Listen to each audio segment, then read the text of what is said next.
আসসালামু আলাইকুম, আমি খামারি জুবায়ের। আজকে গরুর জন্য ফ্রেশ ঘাস কাটতেছি। এই ঘাসগুলো প্রতিদিন কেটে গরুকে খাওয়াতে হয়, কারণ ফ্রেশ খাবার দিলে গরু সুস্থ থাকে। এখন দেখেন গরুর জন্য এইভাবে ঘাস কাটতেছি এবং সুন্দরভাবে ঘাসগুলো কেটে নিচ্ছি। এগুলো গরুর জন্য রেডি করতে হবে। এইগুলো খামারিদের প্রতিদিনের কাজ, এই কাজগুলো করতেই হবে। এটাই খামারিদের জীবন। আমি এখন খড় ফেলতেছি। আমার খড় আগে থেকেই কাটা ছিল। এখন যে ঘাসগুলো কাটলাম, খড়ের সঙ্গে ঘাসগুলো মিক্স করে নিয়ে গরুকে খাইতে দেব। খড় এবং ঘাস ভালোভাবে মিক্স করে নিচ্ছি, যেন কোথাও কম বেশি না হয়, যেন গরু ভালো মতন খাইতে পারে। খড় এবং ঘাস ভালোভাবে মেশানোর পরে গরুকে খাবার দিচ্ছি।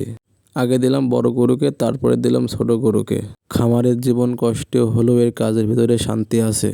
এটাই একটা খামারের জীবন, সবসময় গরুর খেয়াল রাখা এবং যত্ন করা। আপনারা আমার জন্য দোয়া করবেন আর খামারের আরও ভিডিও পেতে পেজটা ফলো করে পাশে থাকবেন।